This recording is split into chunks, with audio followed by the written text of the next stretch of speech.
Thank you so much. Lovely to see you. Welcome to St Mary's Church, where, of course, we will be for a lot of our events at the coming 11th Petworth Festival Literary Week. Very exciting. Today I have picked up my brochure for the first time, and there is the programme in its entirety, in its detail, and it's extremely exciting after all this planning that goes on over so many months. Here it is, and literally the tickets will be on sale as of the moment this talk finishes. Anyway, I hope I shan't go on too long. I tend to get vastly too enthusiastic and excited about all the various events, and we do have 38 events this year. But I'm going to not talk about every single one of them, because that's why we have a brochure, that's why we have the website. But I hope to put a little flesh on the bones of a number of the events. You'll be very familiar with a lot of our authors. So many of them are notable names, well-known names, recognizable characters. But the subjects are not always well known, but I do promise you that the subjects, by and large, are absolutely fascinating. The first event I'm going to tell you about, I have just finished reading this particular book myself. I've just spent 5 days entranced by Alison Weir's latest edition of the Six Wives of Henry VIII, 500 pages of absolute nectar, really putting life into historical characters. And of course, Alison Weir is one of the most successful historical writers of the time, along with Philippa Gregory, along with Hilary Mantel. And if you want to read a book that gives a different perspective, a different view on history, and how you suddenly feel that the humanity behind events that we know a lot about, but it's worth reading something like that. So that's one of the things I'm very excited about, but I think I will say that 38 times, so I'll try and contain myself. Moving on, there's quite a lot of really high-quality history. There's a lot of high-quality current affairs. There's a lot of variety right across the festival, but I'm very, very glad that Dan Jones, one of our fine television historians, is coming to talk about this wonderful, interesting story about how life developed through the so-called Dark Ages, and basically providing the foundations of contemporary society as we move through the 1,000-year period after effectively the Romans left, and the basis of Western civilization that arose during the 16th and 17th centuries came about. And that's a fantastically interesting book, and again is one of the highlights of the history program. Moving on, I'd like to talk about a man that you will certainly know about, Lloyd Grossman, one of our great polymaths of this country. You may well prefer what he does in the kitchen to what he does in the bookshop, but actually this again is a fascinating story. He's looked at the relationship between Pope Alexander VII and the artist Bernini in Rome and created soft power. I think it's probably the first time that politics and culture came together to create the basis for a civilization, and it's caught beautifully in Lloyd Grossman's book. So again, a really unusual approach and an interesting angle on a piece of history that I think we've probably all experienced. Rome is one of those great cities. It's there for us all to see all the time.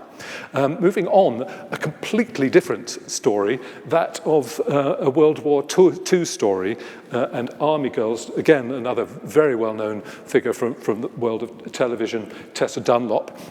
She will be talking about the women in World War II who were conscripted and who went on to lead really important lives and have really important roles during the Second World War. And basically, the book is built on conversations of some of those who are still with us. And of course, Joyce Wilding, who is someone known to a lot of us, I'm sure, from Petworth, will be joining part of that conversation. And again, that'll bring real life to what is a fascinating story. There are just so many episodes in World War II that are coming to light, and this is another one of those. Moving on, I'm always surprised myself what comes next, actually, because I can't remember. But yes, another wonderful, wonderful insight into a period of history I'm sure we all find fascinating. And this is a new volume about Tutankhamun, one of the most extraordinary stories of the 20th century, and the discovery of artifacts that we just all thought had been raided and were no more back in antiquity. And this is the full story of Tutankhamun, newly written by Christina Riggs. Another figure, historian, I suspect the good people of Petworth will recognise is Lord E, Max Egremont, no mean historian as we know. And this again shows the fascinating thing about being a historian, taking a subject, the Baltic states, those buffer states in between the powerful major countries around Europe, Russia, Germany, squeezed in between all the time. And this is a very, very interesting angle on that from someone who is no stranger to this building, as you will know. Moving on, well, let him speak for himself. Hello, how are you spending Halloween? Well, I know how I'm spending mine. I'm going to be, well, with ghosts, with skeletons, with my past, because I'm coming to the Petworth Festival to talk about Odd Boy Out, which is a childhood memoir. It's my first autobiography. And, well, I'm going to lots of festivals, but Petworth is special because it's one of the most civilized. And, I'm going in the afternoon, 2:30, so it'll be time to get home to meet the hobgoblins. But first, I'm looking forward to meeting all the civilized people in Petworth on the 31st of October. See you there. What a pro. Yes, Giles Brandreth, fantastic. He'll also be talking about his latest update on his book about his almost definitive, I would say, biography of Prince Philip as well. So that's not an event to be missed. That'll be one of two events that takes place at Seaford College. Again, we're delighted to be back there and we're very grateful to the headmaster which gives us that lovely, lovely space. Anyway, moving on, we have a series of events with very, very well-known journalists in different ways, not necessarily doing what you would expect of them. Tom Bradby, who, as you'll know, is one of the anchors of News at 10, is also a remarkable novelist, and he's been writing a lot of, I think this is the latest in his series, where he goes into the world of intrigue, of espionage, and a world that he probably knows pretty well from the inside, but he writes very, very, very cleverly about it. And as I say, he'll be here to talk about that. We also have a gentleman called Geordie Gregg, the editor of the Mail on Sunday, and he'll be talking about Lucian Freud, a remarkable relationship with the artist Lucian Freud. He had an extraordinary insight into that very interesting figure in the British art scene. So he'll be here to talk about that. Then we also have Isabel Hardman, who again you'll probably know from BBC Radio 4, you'll probably know from The Spectator, as a very respected national journalist.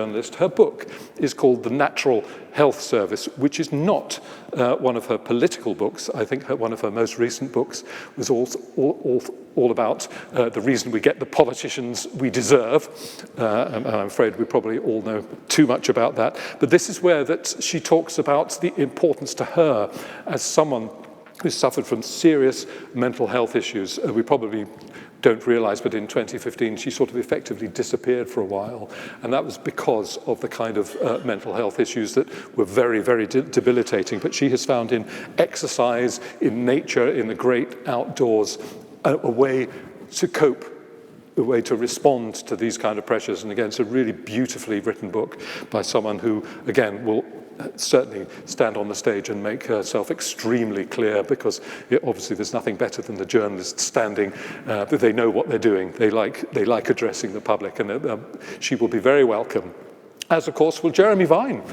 Jeremy being not obviously just the Radio 2 DJ that we know well, but also now a novelist. This is a very interesting book, which he has set in the period of just following in the Spanish Civil War. Salvador Dali is one of the main characters. There's a love story involved. It's a very well-written piece, and again, I think it's a different side to someone who we've often seen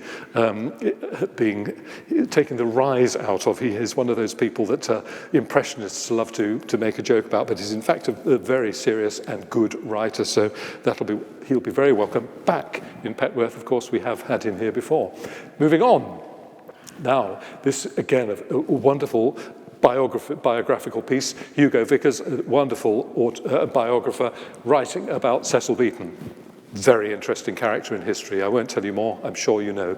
Moving on, the wonderful Joan Bakewell. It'd be an absolute treat to have her here. And of course, in our audience this evening is the gentleman who will be interviewing Joan Bakewell, Douglas Ray. Thank you, Douglas, so much for your help in bringing authors such as these to the festival. But what a great lady to listen to. And it's the story of later life. Her latest book, The Tick of Two Clocks. And again, it'd be a great privilege to listen to her sitting here talking about a life that has been so interesting. Moving on. Go back. Well, I'm going to tell you about those later. Let's instead listen to this gentleman. Hi, my name's Barney Norris. I've been asked by the director of the Petworth Festival to tell you the following story. Though you may not know me yourselves, I am in fact a child of Petworth. My parents were living there when I was born. I was christened in the area. I have props for this talk. I have my little christening party nearby in Aitken. I think that's a very nice piece of visual art, don't you?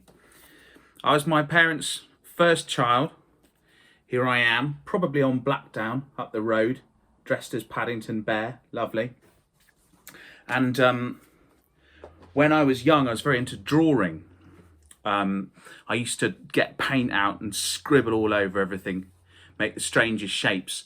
And the social worker who comes to visit you, if you're having your first child, just to check everything that's okay, came to see us one day when I was about 6 months old and said, "That's very good that Barnaby likes doing drawings. Has he drawn a house yet?" To which my dad said, "No, he hasn't drawn a house. He just does sort of squiggles." And the social worker said, "Ooh, I'm not sure about that. He ought to be able to draw a house by now." So they gave me a pen and Dad said, "Barney, do you want to draw a house?" So I did. And Dad tells me in that moment he was furiously angry. He thought, who knows what I could have developed into if I hadn't had my imagination curtailed by that social worker on that day. And he's right. It was more or less the end of my career as a visual artist. As you'll see before long, I was making hugely imitative fake Matisses.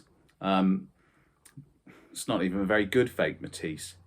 Any spark of creativity with paints was quickly drowned out. So what became of me instead, I hear you wonder? Well, once it turned out that I couldn't paint, I became a writer instead. I started writing novels and I started writing non-fiction books. I started writing plays. Here are some books I've written. This one, With Me, Old Man, slightly about Petworth, amongst other things. And this winter, I'm going to be coming back to Petworth to talk in the festival with my father, who formerly was the director of the Petworth Festival. Some of you may remember David Owen Norris. I believe the festival has just about recovered from the astonishing harm that his leadership did for it. We'll be together in the festival talking about primarily some of the novels I've made, Turning for Home and The Vanishing Hours, and my novel Five Rivers Met on a Wooded Plain, and generally about what it's like to have come from this particular corner of Sussex, although alas, it's been a while since I lived there.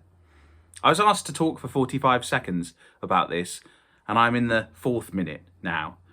So I apologise for taking up so much time, but I very much hope that you might come and join us this winter at our event to hear more about the way that that particular town shapes a life, the way that an early childhood spent among the woods of Sussex changes everything that comes afterwards.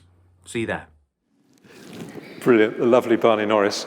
I'm sure you do remember his father, David Owen Norris, a very, very respected director of this festival. The two people I managed to miss as I clicked in error: Jonathan Aitken, who's coming to talk about his life, a very interesting life, politician, prisoner, priest, very unusual collection of peas, not known to many of us. Well, he's known to many of us, that lifestyle isn't. And then also the relationship that the festival has had now with the V&A, the Victoria and Albert Museum, continues in the hands of Kate Bailey, who put together the Alice in Wonderland beautiful show at the V&A earlier this year, and she'll be talking about that and bringing the beautifully illustrated book that accompanies it. So that explains my little error just before that sequence there. Moving on, I'd like to talk about some current affairs that are really interesting that we're covering during this festival. One of the great successes of the 2020 Literature Festival was when we welcomed the War Doctor book, a magnificent tale of human endeavour, but also under incredible pressure of David Knott.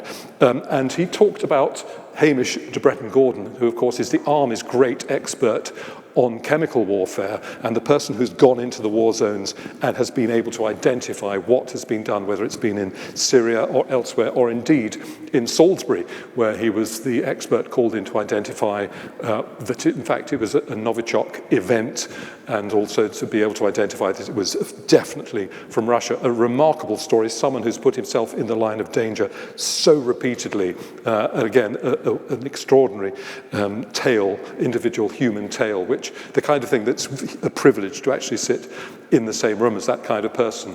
Another of our interesting current affairs stories is from Gavin Essler, a journalist who I'm sure you all know very well indeed, talking about how Britain ends, in his view, how it might end.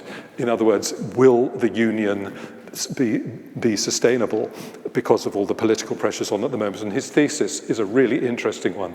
I won't go into it now.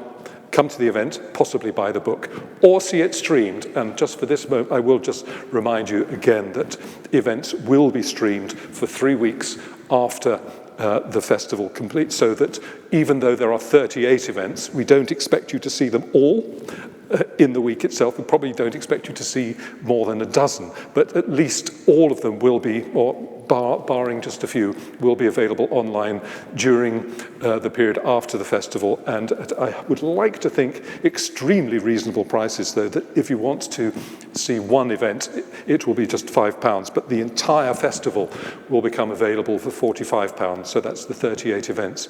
And I know, having spoken to a lot of people, that the streaming we did in 2020 was very much appreciated, and the audience numbers showed that people actually took the opportunity to catch up on events that they couldn't otherwise go to, or where they had heard that there has been particularly interesting events, and it's one of those that you shouldn't miss. So, as I say, I feel this might be, these two are going to be in that category. Moving on, we have another very interesting book. I won't go into it now, but it's Why the Germans Do It Better. Believe me, it's a very compelling argument.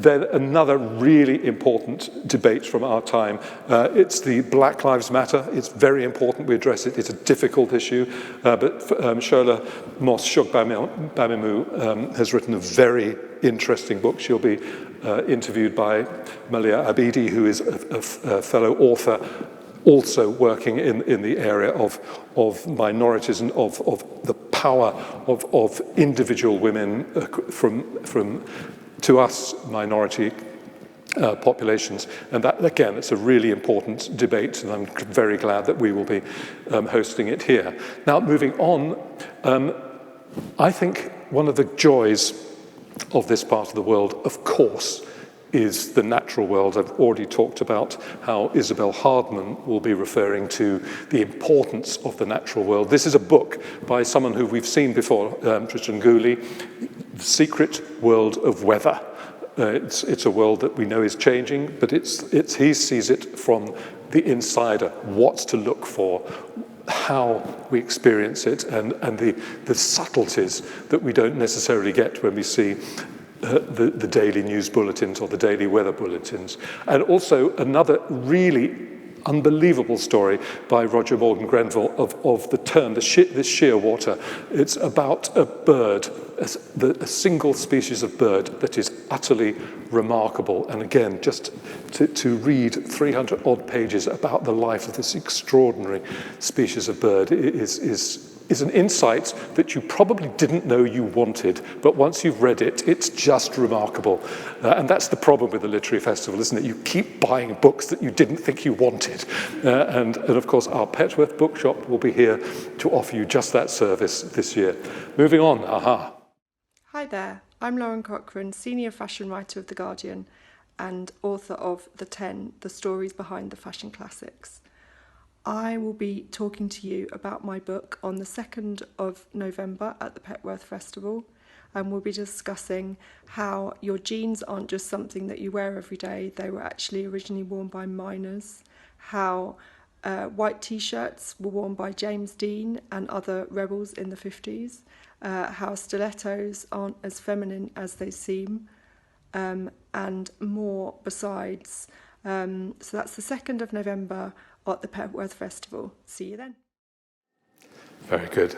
Don't need just me to tell you to recommend things. Now, I'm not going to talk about all the books. These are some of the other ones that we're featuring. A.C. Grayling, I'm going to say this is a book that sums up why we do the Literature Festival. It's the frontiers of knowledge. It tells us what we know about some of the most important issues in life, in the world, in science, but it also tells us the things we don't know and starts investigating where it's going. Brilliant. Jill Hornby, I'm not going to go about them, but Louis de Bernier, it will be appearing at the Poetry Breakfast. Again, you may not know that obviously he's well known as a novelist, but has written a lot of poetry as well. He will be the lead poet at that particular event. Lucas Miller talking about Keats, Luke Harding talking about the shadow state, the subject of which is Russia and the influences of Putin around the world and the dark side of Russia. Natasha Lunn, Conversations on Love. Nick Boulos, this is something I think you may be interested in. A lot of people express interest in writing their own material, but this is about writing your own life story, and apparently this is something that's really increasingly something that people are doing these days, because, my goodness, don't we all actually live fascinating lives? Don't we have things to tell the next generation? And this will be a workshop initially about how to do it, and then if you want a one-to-one session on the second weekend of the festival, you can book that in as well. So again, that's something that's quite new for the festival. I think it'll be fascinating, and Nick and his fellow writers will be with us. Richard Dawkins, talking about flight, the evolution of flight. Victoria Glendinning, another wonderful biographer, talking about the family business being John Lewis and Partners, and William Leith, again, another fine journalist, talking about the trick being some people can make money, others can't. How? What? When? How? Why? Now, moving on, one of the really important things I think about the last couple of years is that we've learned that the conversations that happen as part of the literary festival are one-offs, they're unique, and that's partly because of the quality of the interviewers that we have. And I just wanted to put up the list. I won't go through them, but it's terrific to have people like one of the lead writers from the Times, Andrew Billen, Claire Armitstead, similar role with The Guardian, and so on and so on. And those conversations are so essential to making an event like this, and why people catch up on them, because you won't see this event anywhere twice. It only happens here on the night or on catch-up. So this is a very important list, and it's a very, very varied list. So I'm very much looking forward to welcoming some new faces, some people very welcome back. And then moving on, children's events, family events. There are 3 occasions where we really hope that we're going to be bringing in the children's audience, the family audience, and I'd encourage you all to make sure children, grandchildren, great-grandchildren come along. On the left, it's a wonderful book that's been created by Andrew Petty. He will be presenting live a competition all about lists. The kind of lists that appear in the book are stars, dinosaurs, volcanoes, sharks, bones, bicycles, all those things that you really sort of feel passionate and nerdy about as a child. And it's going to be an online competition that the children have to bring a smartphone and they mark their scores on that, and you see it on screen. It's a very live, participatory online event. So again, that'd be quite unusual. We really want the Leconfield Hall very busy for that one. On the right, you won't necessarily recognise those as being Harry Potter wands, but that's what they are. And again, we're hoping that we'll get a lovely full Leconfield Hall on the opening Saturday. It's the Halloween weekend, so what better time to create your own Harry Potter wand? And then in the middle, we have Antoś Wojciech, who is a performance poet, who is going to be working with schools around Petworth over the next week or two, creating poetry and also incorporating drumming with that. And that's going to feature as part of the poetry event on the Sunday morning that we have in Leconfield Hall. It's the one with the coffee, the croissants, the newspapers, Louis de Bernier, music, and that. So a really, really all-round lovely event to be at. And I'm going to finish with two very well-known figures, wonderfully lived-in faces as well, if I may say. Sebastian Faulks, who's been here previously, his latest book, Snow Country, been in the Times bestseller list, and Sailing High, a wonderful book. By all accounts, it's not one I've read yet. Looking forward to meeting up with Sebastian again. And this fella, Geoffrey Archer, again, his latest book, again, one of the most successful writers of our time. Again, a tremendous coup for us to have him here in Petworth. So that is the bulk of what you'll be seeing during our 9 days of festivaling in October. But I'm going to finish with the most important slide of the lot, and that's that. And that literally, I'm going to read it out. Thank you to our wonderful sponsors, patrons and friends, and to our volunteers for the multiple ways in which you all help us. It's a phenomenal shared effort by so many people, and that's the absolute truth. I thank my colleagues. I thank you for joining us tonight. Your support is absolutely essential for the good management, the good running of the festival. Thank you, and we hope you enjoy all the many events I've been talking about. Thank you.